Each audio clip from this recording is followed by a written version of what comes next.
Halo Bapak Reza, selamat sore. Ya, sore Mbak. Gimana Mbak?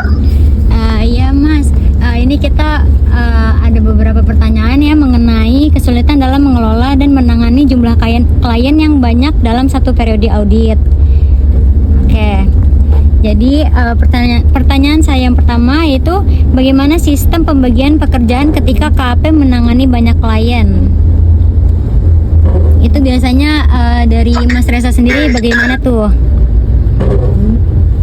Oke, berarti ini tak jelasin dulu dari awal gitu ya. Jadi di kantor kita gitu kan ya, untuk sekedar informasi, untuk laporan produksi gitu ya, atau opini yang kita terbitkan itu lumayan signifikan gitu kan jumlahnya gitu ya. Dari kalau kita ukur dari segi nomor opini yang terbit seperti itu. Nah, terkait dengan pembagian atau allotment kepada tim itu kita berdasarkan kita jadi pecah menjadi 7 tim nih di kantor kita gitu kan. Nah, di masing-masing tim ini memiliki struktur organisasi dari senior manager sampai dengan junior auditor kayak gitu. Nah, itu kita atau kantor itu akan membagi tim berdasarkan allotment dari tim tersebut gitu. Nah, kemudian secara periodikal itu kita juga melakukan evaluasi gitu kan ya, evaluasi terkait dengan jumlah perikatan yang dimiliki oleh masing-masing tim gitu kan, dan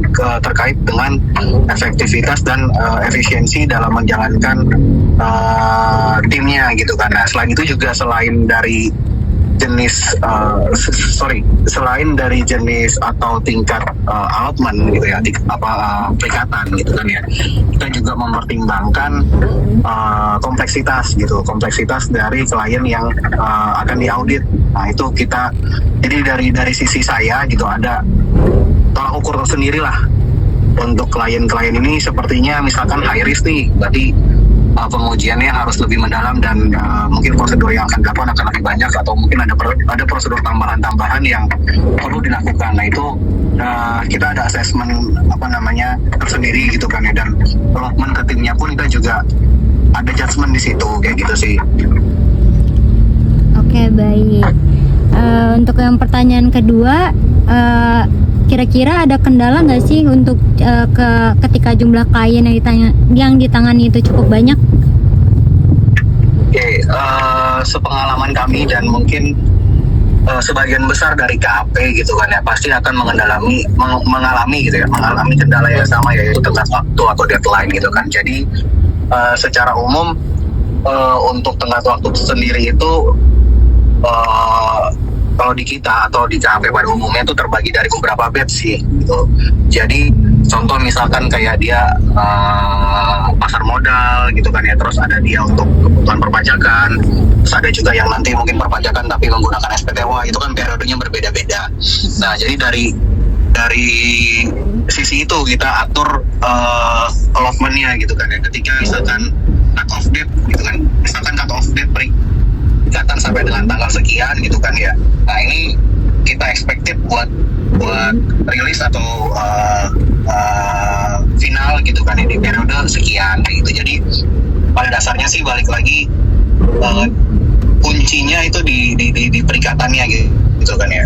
Jadi normal di perikatan sendiri kan ya, kalau pada umumnya ya bisa lebih dari 1 bulan, bisa lebih dari 2 bulan, atau mungkin butuh interim. Nah, itu kita lihat lagi dari kompleksitasnya. Itu yang pertama. Terus yang kedua terkait dengan kendala-kendalanya itu technical di lapangan gitu ya. Jadi balik lagi, kita kan auditor ini membutuhkan data dari klien gitu kan ya. Nah, ketika ada miss gitu kan ya, bukan miss ya, atau ada apa istilahnya tuh pending gitu kan ya, yang pending mungkin nggak terprovide gitu dalam jangka waktu tertentu ya. Intinya atau yang selalu saya tanamkan itu mungkin bahasanya nih ya, bolanya tuh nggak di kita, bolanya itu ada di klien seperti itu. Jadi balik lagi kan ya, tugas kita memfollow up, kemudian memperoleh bukti yang cukup gitu kan, memperoleh bukti yang tepat gitu kan ya. Balik lagi, kebutuhan kita ini ya yang memprovide kan dari sisi klien gitu. Jadi kalau misalkan memang pending pun ya itu saya tekankan bahwa ya paling enggak bolanya nggak di kita, dan kita tugas kita hanya memfollow up gitu kan, yang memastikan sesuai dengan deadline, reminder pun kalau misalkan kita ada istilahnya dalam jangka waktu tertentu atau cut off date, misalkan kayak contoh kemarin gitu kan ya, misalkan di minggu pertama kita masih ada pending nih sekian yang mungkin signifikan dan akan berpengaruh di laporan keuangan gitu kan, ya udah kita udah sounding dari awal ke klien bahwa ini target kita, atau Pak ini target kita kan awalnya sebelum lebaran kayak gitu kan, cuman sampai dengan akhir Februari atau awal Maret ya itu kita belum achieve, dan data ini yang pendingnya signifikan gitu kan ya terhadap laporan keuangan dan laporan auditor independen, ya udah kita udah sounding dari awal bahwa ya ini berarti habis lebaran kayak gitu. Terus intinya sih balik lagi komunikasi kita dengan klien sih untuk solusinya gitu ya. Oke. Terus juga kira-kira dampaknya kalau misalkan kita banyak menghandle klien nih, dampaknya itu apa ya untuk pekerjaan audit kita? Ya sebenarnya kalau terkait dengan dampaknya sendiri sih balik lagi ya lebih kepada engagement kita ya klien. Contoh misalkan simpelnya ya kita menjanjikan deadline tanggal sekian gitu kan, coba ternyata miss deadline gitu kan, jadinya molor. Nah itu yang sering terjadi gitu kan, tapi karena tadi sudah kita bukan supaya dan sudah kita komunikasikan gitu kan ke klien bahwa data-data yang diperlukan itu memang signifikan seperti itu. Nah itu ya balik lagi kita komunikasi dengan klien ya, itu sih dampaknya ya. Oke. Lalu untuk bagaimana sih cara KP mengatasi kondisi tersebut dalam menghandle banyaknya klien itu? Apakah ada prosedur yang diutamakan? Ya pada dasarnya sih kalau dari sisi KP gitu kan ya, kita kan lebih menjaga quality dari perikatan tersebut gitu kan ya. Quality ini kan pertama laporan auditor independen dan pengujian yang kita lakukan sudah cukup dan memadai gitu kan. Terus selain itu juga faktor emosional maupun faktor komunikasi yang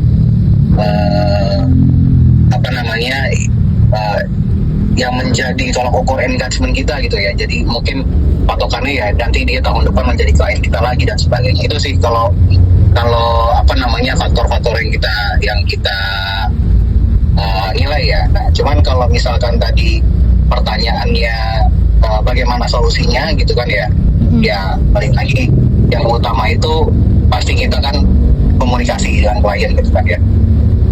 Dan perlu ditekankan juga bahwa laporan keuangan itu kan manajemen yang punya gitu kan ya, manajemen yang bertanggung jawab. Nah ya dari sisi kita kan untuk memastikan kewajaran dari transaksi yang ada di laporan keuangan gitu kan ya. Dengan itu kan kita butuh yang namanya supporting dokumen. Ya banyaknya case sih terkait dengan kendala pending seperti itu gitu ya kalau di kantor kami ya. Nah balik lagi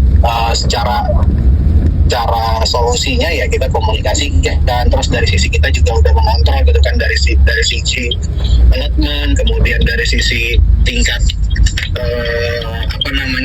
tingkat kompleksitas klien gitu kan, terus dari sisi perikatan apakah dia high risk, moderate risk gitu kan ya. Seperti itu sih Mbak. Oke, baik. Sepertinya segitu aja ya Mas untuk wawancara kita hari ini. Terima kasih banyak untuk sudah meluangkan waktunya Mas Reza.